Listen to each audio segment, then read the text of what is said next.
नमस्कार दोस्तों, स्वागत है आपका यूपी टीजीटी एग्ज़ाम 2025 की एक और क्लास में। इस क्लास में हम अपने पिछले टॉपिक स्पोर्ट्स एंड गेम्स से रिलेटेड कुछ क्वेश्चंस करेंगे जो हमारे पिछले वीडियोस में नहीं हो पाए थे। जैसा कि मैंने आपसे कहा भी था कि टॉपिक स्पोर्ट्स एंड गेम्स ख़त्म हो चुका है, लेकिन अगर उससे कुछ क्वेश्चंस मिलेंगे या जो कुछ रह गया है वो मैं बीच बीच में कभी कभी कराता रहूँगा। तो ये उसी कड़ी का वीडियो है। और अभी तक अगर आपने पिछले वीडियोस नहीं देखे हैं तो उनकी लिंक आपको ऊपर आई बटन में मिल जाएगी, जहाँ क्लिक करके आप पूरी प्लेलिस्ट एक्सेस कर सकते हैं।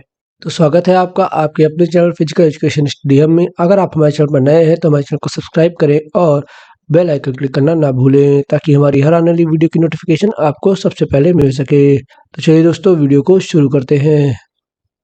क्वेश्चन नंबर 1, तानिया सचदेवा किस खेल से संबंधित है? Tania Sachdeva is related to which sport? तो इसके ऑप्शन है गोल्फ, शतरंज, रग्बी या बैडमिंटन। तो इसका सही आंसर है ऑप्शन बी, शतरंज। तानिया सचदेवा शतरंज यानी चेस से संबंधित है। नेक्स्ट, गैम्बिट किस खेल से संबंधित है? Gambit is associated with which sport? तो इसके ऑप्शन है शतरंज, कैरम, बैडमिंटन या बिलियर्ड्स। तो इसका सही आंसर है ऑप्शन ए, शतरंज। गैम्बिट भी चेस से संबंधित है। शतरंज खेल को प्रारंभ करने के तरीके को गैम्बिट कहते हैं। नेक्स्ट, निम्नलिखित में से किस खेल का उद्भव भारत में हुआ माना जाता है? Which of the following sport is believed to be have originated in India? तो इसके ऑप्शन वॉलीबॉल, बास्केटबॉल, शतरंज या जूडो। जूडो नहीं होता है, जूडो होता है, ठीक है। तो इसका सही आंसर है ऑप्शन सी, शतरंज। निम्नलिखित में से चेस को भारत में उत्पन्न खेल माना जाता है। शतरंज जो है वो दो खिलाड़ियों के बीच खेला जाता है और ये बौद्धिक और मनोरंजक खेल है, ठीक है। नेक्स्ट, माइकल फरेरा किस खेल से जुड़े हैं? Michael Ferreira is associated with which sport? तो इसके ऑप्शन शतरंज, बिलियर्ड्स, गोल्फ या घुड़सवारी। वैसे माइकल फरेरा का नाम बहुत लोगों ने सुना भी होगा शायद। तो इसका सही आंसर है option B, billiards. Michael Ferreira billiard से जुड़े हैं। माइकल फरेरा को बॉम्बे टाइगर के नाम से भी जाना जाता है। माइकल फरेरा भारत के एक बिलियर्ड्स प्लेयर हैं और इनके नाम पर 4 विश्व खिताब भी हैं बिलियर्ड्स के। नेक्स्ट, अंतर्राष्ट्रीय संगठन फाइड जुड़ा है। What is the international organization FIDE? तो इसके ऑप्शन है मुक्केबाजी से, स्क्वैश से, शतरंज से या हॉकी से। और इसका सही आंसर है ऑप्शन सी, शतरंज से। फाइड शतरंज से जुड़ा हुआ है। फाइड शतरंज की अंतर्राष्ट्रीय संस्था है और इसका फुल फॉर्म होता है फेडरेशन इंटरनेशनल डी चेस। और इसकी स्थापना कब हुई थी? तो फाइड की स्थापना हुई थी 20 जुलाई 1924 को और इसका हेडक्वार्टर है एथेंस, ग्रीस में। नेक्स्ट, नायडू ट्रॉफी संबंधित है। What is Naidu trophy related to? तो इसके ऑप्शन है क्रिकेट से, शतरंज से, गोल्फ से या फुटबॉल से। तो इसका सही आंसर है ऑप्शन बी, चेस से। नायडू ट्रॉफी चेस यानी शतरंज से संबंधित है। नेक्स्ट, क्यू किस खेल से संबंधित है? Cue is related to which sport? तो इसके ऑप्शन है ब्रिज, हॉकी, बिलियर्ड्स या फिर गोल्फ। और इसका सही आंसर है option C, billiards. Cue billiard से संबंधित है।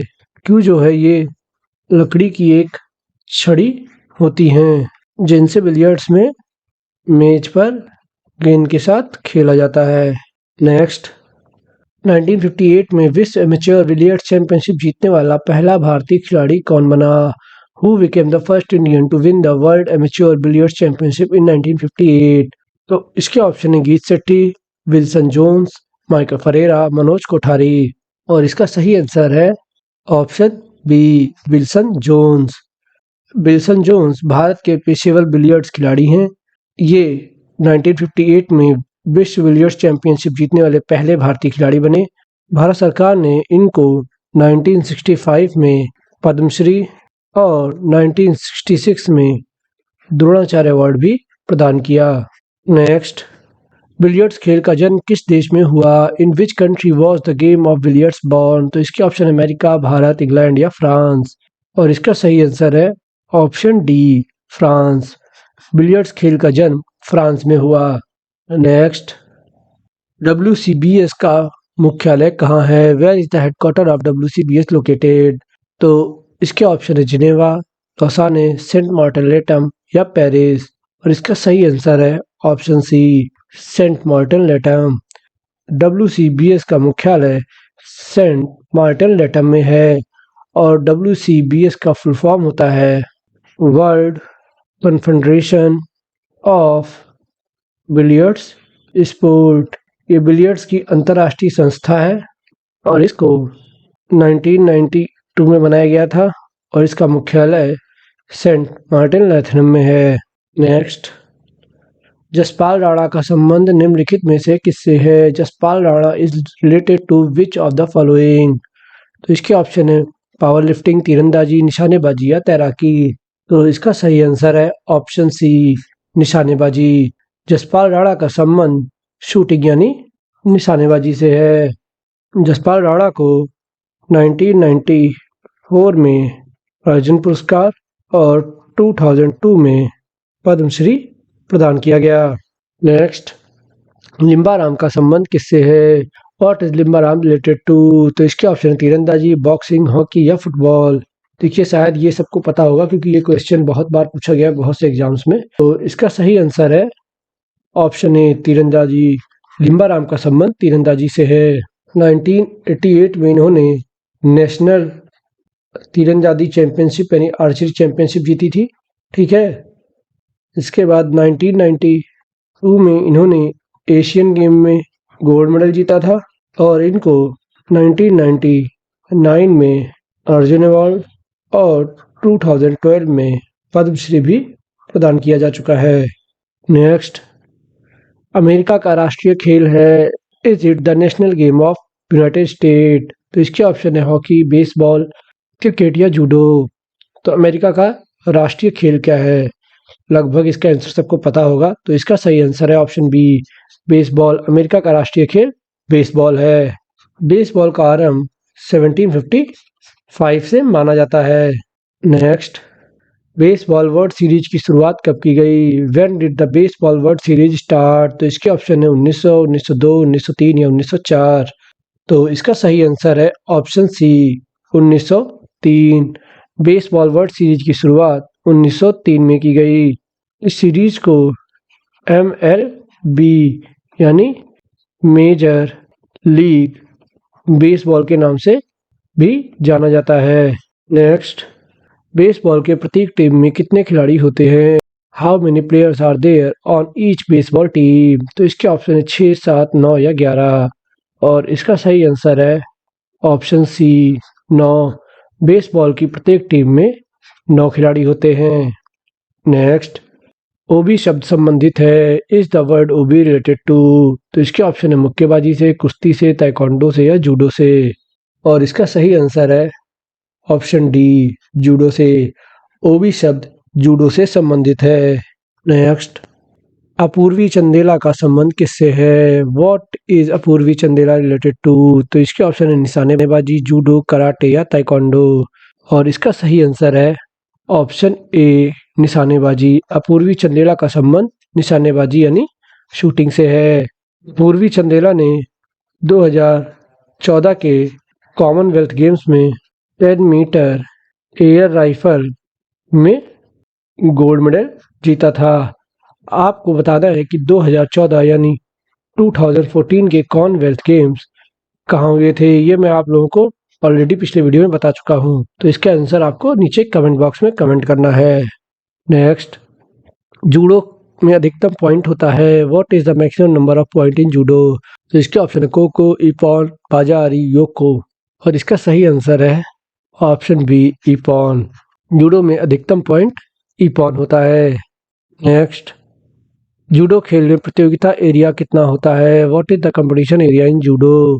तो आपको बताना है कि जूडो का जो कंपटीशन होता है वो एरिया जिस पे जूडो का मैच कराया जाता है उस एरिया की माप कितनी होती है? तो इसके ऑप्शन है 16 × 16 मीटर, 14 × 14 मीटर, 15 × 15 मीटर या 20 × 20 मीटर। और इसका सही आंसर है ऑप्शन ए, 16x16 मीटर। जूडो का जो प्रतियोगिता एरिया होता है इसको सीआई जो कहते हैं और ये वर्गाकार होता है और ये अधिकतम 16 × 16 मीटर का यानी 16 लंबाई और 16 चौड़ाई का मैक्सिमम हो सकता है। और अगर कम से कम बात करें तो इसको मिनिमम 14 × 14 मीटर का होना ही चाहिए। ठीक है। नेक्स्ट, अंजलि भागवत संबंधित है। Is Anjali Bhagwat related to? तो इसके ऑप्शन है तीरंदाजी, जूडो, भारोत्तोलन या निशानेबाजी। और इसका सही आंसर है ऑप्शन डी, निशानेबाजी। अंजलि भागवत निशानेबाजी से संबंधित हैं। अंजलि भागवत ने 2002 के कॉमनवेल्थ गेम्स में 4 गोल्ड मेडल जीते थे और इनके इस प्रदर्शन के लिए भारत सरकार ने इनको 2003 में राजीव गांधी खेल रत्न अवार्ड दिया था, जिसको अब मेजर ध्यानचंद खेल रत्न के नाम से जाना जाता है। इसके अलावा इनको सन 2000 में ही अर्जुन अवार्ड भी प्रदान किया जा चुका था। नेक्स्ट, जूडो को ओलंपिक में कब शामिल किया गया? When was judo included in the Olympics? तो इसके ऑप्शन है 1964, 1968, 1976 या 1980। तो आपको बताना है कि जूडो ओलंपिक में कब शामिल हुआ था। तो इसका सही आंसर है ऑप्शन ए, 1964। जूडो को ओलंपिक में 1964 टोक्यो ओलंपिक में शामिल किया गया था। नेक्स्ट, कौन सुमेलित नहीं है? Which is not matched? तो इसके ऑप्शन है Beckham football, Serena Williams tennis, Deepika Sandhu badminton, Sania Mirza tennis.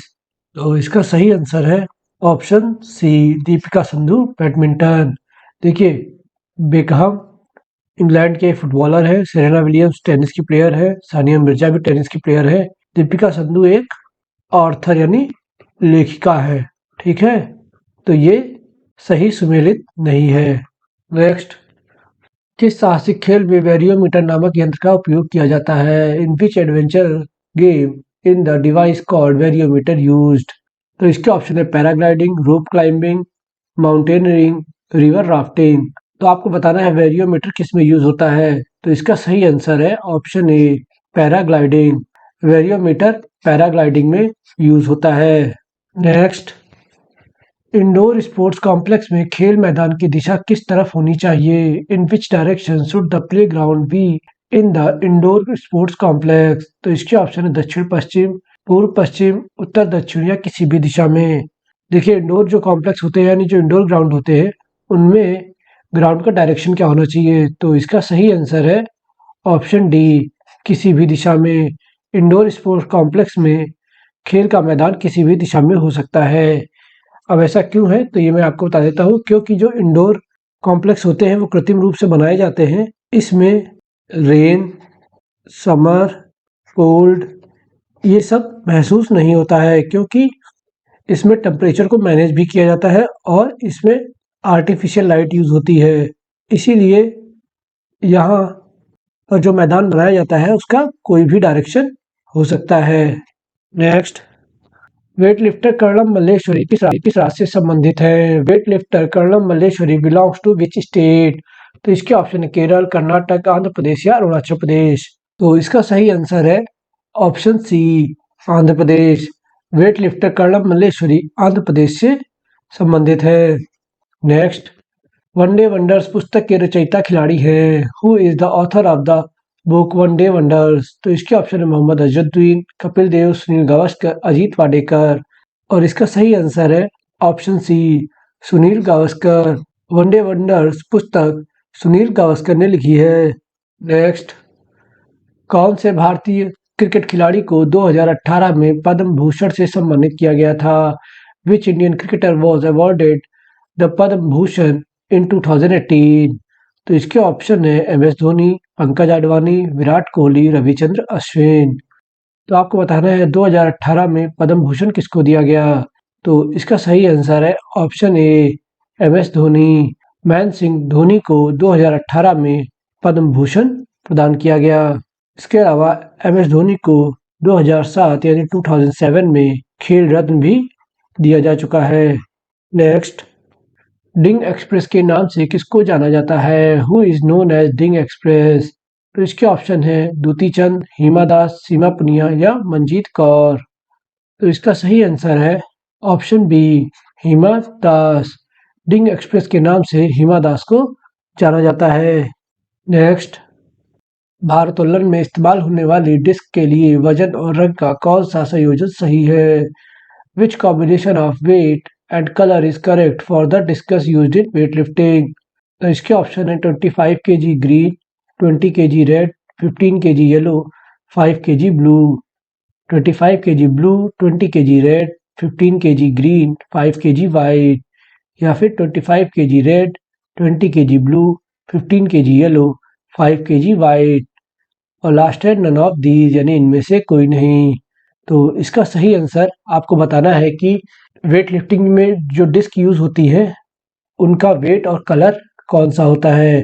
तो इसका सही आंसर है ऑप्शन सी, 25 kg का जो वेट होता है वो रेड कलर का होता है, 20 kg का जो वेट होता है वो ब्लू कलर का होता है, 15 kg का जो वेट होता है वो येलो कलर का होता है, और 5 kg का जो वेट होता है वो वाइट कलर का होता है।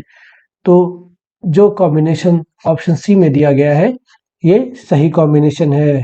नेक्स्ट, फार्मूला वन रेसिंग में पीली झंडी किस प्रकार का संकेत करती है? What does the yellow flag signify in formula one racing?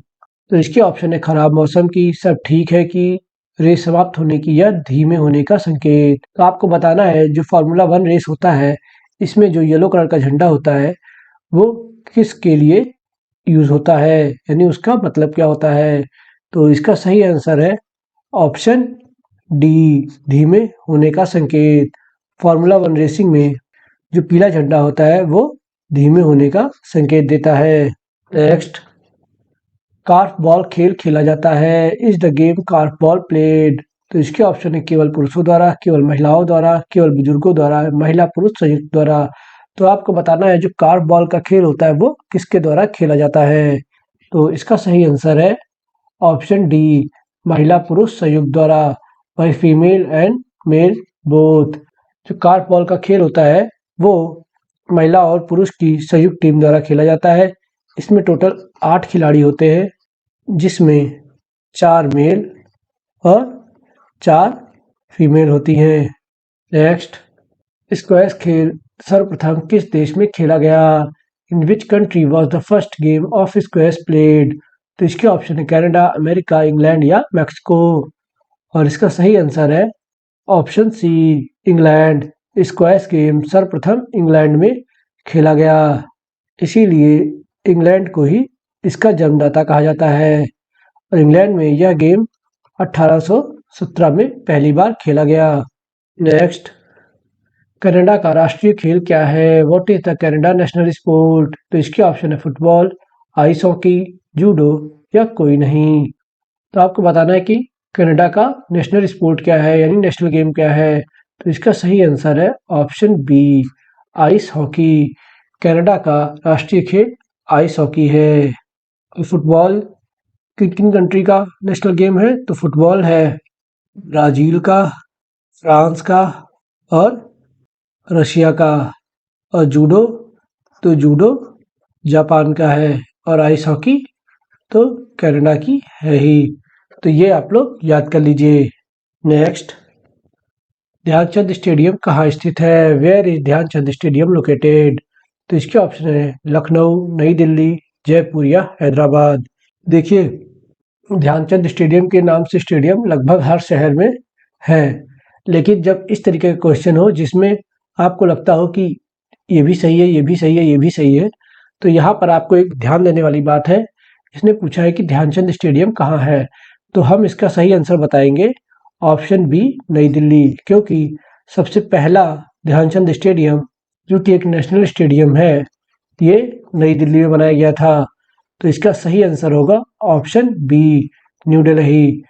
Major Dhyanchand national stadium Nai Delhi में स्थित है, और ये 1933 में बनाया गया था।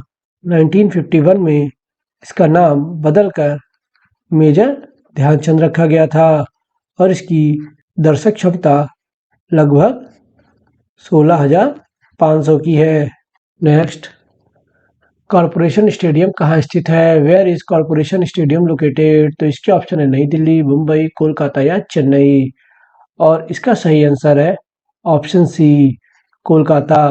देखिए, कॉरपोरेशन स्टेडियम दो जगह स्थित है, ठीक है, लेकिन जो ऑप्शन दिए गए हैं इनमें सिर्फ एक ही सही है, वो है कोलकाता। दूसरी जगह का नाम ही नहीं दिया गया है, तो इसलिए यहाँ पे सिर्फ कोलकाता ही सही होगा। कोलकाता में जो स्टेडियम स्थित है उसका नाम क्या है? तो उसका नाम है हावड़ा म्युनिसिपल कॉरपोरेशन स्टेडियम। इसके अलावा कॉरपोरेशन स्टेडियम केरल में स्थित है, वहाँ दो स्थित है। एक है कोझिकोड म्युनिसिपल कॉरपोरेशन स्टेडियम और इसके अलावा दूसरा है त्रिशूर कॉरपोरेशन। ये दोनों ही केरल में स्थित है, ठीक है। नेक्स्ट, एशियाई स्नूकर विजेता प्रथम भारतीय खिलाड़ी का क्या नाम है? Who is the first Indian to win an Asian snooker title? तो इसके ऑप्शन है अशोक सांडिल, बी सेट्ठी, यासीन मर्चेंट या इनमें से कोई नहीं। और इसका सही आंसर है ऑप्शन सी, यासीन मर्चेंट। यासीन मर्चेंट वो पहले भारतीय खिलाड़ी हैं जिन्होंने एशियन गेम्स में स्वर्ण पदक जीता था। इन्होंने ये कारनामा 2002 के एशियन गेम्स में किया था। यासीन मर्चेंट को 1991 में अर्जुन पुरस्कार भी प्रदान किया गया। नेक्स्ट, बी एस चौहान किस खेल से संबंध रखते हैं? B S Chauhan is related to which sport? तो इसके ऑप्शन है डेकाथलॉन, हेप्टाथलॉन, पेंटाथलॉन या इनमें से कोई नहीं। और इसका सही आंसर है option A, decathlon. Vijay Singh Chauhan decathlon से संबंध रखते हैं। इन्होंने 1974 के एशियन गेम्स में डेकाथलॉन में गोल्ड मेडल जीता था और इनको 1972 में अर्जुन अवार्ड भी दिया जा चुका है। नेक्स्ट, निम्नलिखित में से कौन सा खेल व्यक्तिगत है? Which of the following sport is individual? तो इसके ऑप्शन है बेसबॉल, फेंसिंग, सेपक तकरा, कबड्डी। और इसका सही आंसर है ऑप्शन बी, फेंसिंग। अगर इंडिविजुअल गेम की बात करें तो दिए गए गेम्स में सिर्फ फेंसिंग ही ऐसा गेम है जो इंडिविजुअल खेला जाता है। बेसबॉल एक टीम इवेंट है। सेपक तकरा, इसका नाम बहुत लोगों ने पहली बार सुना होगा, तो इसको ऐसे जान लो ये फुट वॉलीबॉल या किक वॉलीबॉल है, ठीक है, जो पैरों से खेला जाता है। और कबड्डी भी एक टीम इवेंट है। नेक्स्ट, वर्टिकल जंप का प्रयोग होता है। What is vertical jump used for? तो इसके ऑप्शन है बास्केटबॉल के लेअप शॉट में, वॉलीबॉल के ब्लॉकिंग के लिए, रोप जंपिंग में, इनमें से सभी में। तो इसका सही आंसर है ऑप्शन डी, इनमें से सभी में। वर्टिकल जंप का प्रयोग वॉलीबॉल के ब्लॉकिंग में, बास्केटबॉल के लेअप शॉट में और रोप को जंप करने, इन सभी में होता है। नेक्स्ट, खींचना यानी पुलिंग, धक्का देना यानी पुशिंग कौशल सामान्यतः कहाँ प्रयुक्त होते हैं? Where are the pulling and pushing skill commonly used? तो इसके ऑप्शन है टेनिस, बैडमिंटन, वॉलीबॉल में, हॉकी, सॉकर, हैंडबॉल में, कुश्ती, तीरंदाज, रोइंग में या इनमें से किसी में नहीं। तो इसका सही आंसर है ऑप्शन सी, कुश्ती, तीरंदाजी और रोइंग में। खींचना यानी पुलिंग, धक्का देना यानी पुशिंग, ये कौशल सामान्यतः रेसलिंग, आर्चरी और रोइंग में यूज होते हैं। नेक्स्ट, प्राचीन शारीरिक गतिविधियों में शामिल नहीं है, is not involve in Asian physical activity. तो इसके ऑप्शन है तलवारबाजी, रथ दौड़, कुश्ती या फिर शूटिंग। तो आपको बताना है इनमें से कौन जो प्राचीन शारीरिक गतिविधियां हैं उनमें नहीं हुआ करता था। तो जिन लोगों को भी इसका सही आंसर पता है वो अपनी कॉपी पर नोट कर सकते हैं, ताकि इसका सही आंसर है ऑप्शन डी, शूटिंग। शूटिंग जो है वो प्राचीन शारीरिक गतिविधि नहीं है। पुराने टाइमों पे फेंसिंग यानी तलवारबाजी, हॉर्स राइडिंग घुड़दौड़ और कुश्ती ये तीनों ही हुआ करती थी। नेक्स्ट, भारत में किन खेलों का उद्भव हुआ? Which game originated in India? तो इसके ऑप्शन है वॉलीबॉल व खो खो, स्नूकर व बैडमिंटन, ताइक्वांडो व जूडो, जूडो व कराटे। तो आपको बताना है कि इनमें से कौन से खेल भारत में ओरिजिनेट हुए थे। तो देखिए, पहला ऑप्शन तो नहीं होगा क्योंकि वॉलीबॉल भारत में नहीं हुआ था। ताइक्वांडो, जूडो अपने यहाँ के नहीं है, जूडो कराटे भी अपने यहाँ का नहीं है। तो कौन सा सही है? तो इसका सही आंसर है ऑप्शन बी, स्नूकर और बैडमिंटन।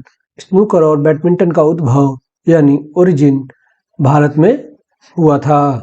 नेक्स्ट, निम्न में से कौन सा चक्रीय खेल है? Which of the following is cyclic game? तो इसके ऑप्शन है तैराकी, रोइंग, फुटबॉल, ए और बी दोनों। तो आपको बताना है इसमें से चक्रीय खेल यानी साइक्लिक गेम कौन सा है? तो इसका सही आंसर है ऑप्शन डी, ए और बी दोनों। स्विमिंग और रोइंग ये दोनों ही साइक्लिक गेम है। साइक्लिक का मतलब चक्रीय है, साइकिल ने समझ लेना, समझे? ये दोनों ही चक्रीय खेल है, इसीलिए ऑप्शन डी सही होगा। नेक्स्ट, वेट लिफ्टिंग प्रतियोगिता में 2 प्रयासों के मध्य न्यूनतम कितना वजन बढ़ा सकते हैं? What is the minimum weight you can gain between the 2 attempt in weightlifting competition? तो इसके ऑप्शन है 2 किलो, 2.5 किलो, 5 किलो या फिर 10 किलो। तो आपको बताना है कि वेट लिफ्टिंग में 2 अटेम्प्ट के बीच में हम मिनिमम कितना वेट बढ़ा सकते हैं। देखिए यहाँ पे मिनिमम पूछा है यानी न्यूनतम, ठीक है? तो इसका सही आंसर है option C, 5 kilo. Weight lifting प्रतियोगिता में 2 प्रयासों के मध्य हम मिनिमम 5 किलो का वेट बढ़ा सकते हैं। ये हम कैसे बढ़ाते हैं? तो इसको हम 2.5 किलो की 2 प्लेट्स यूज करके बढ़ाते हैं।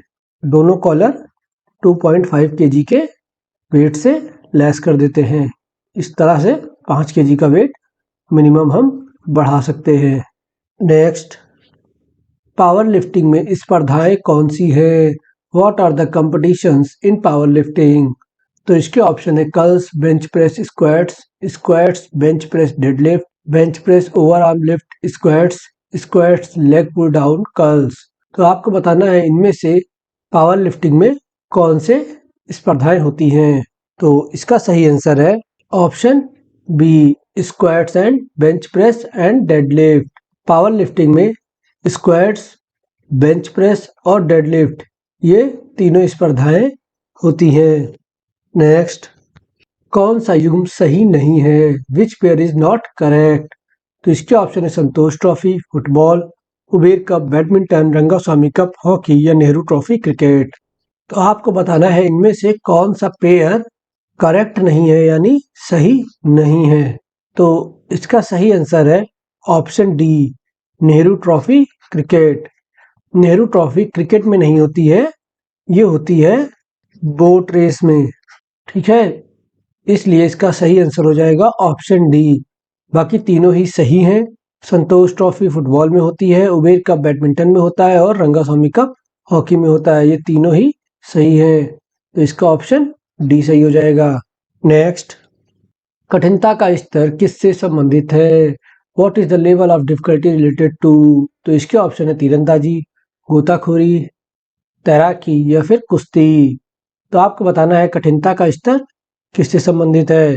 डिग्री ऑफ डिफिकल्टी, ठीक है?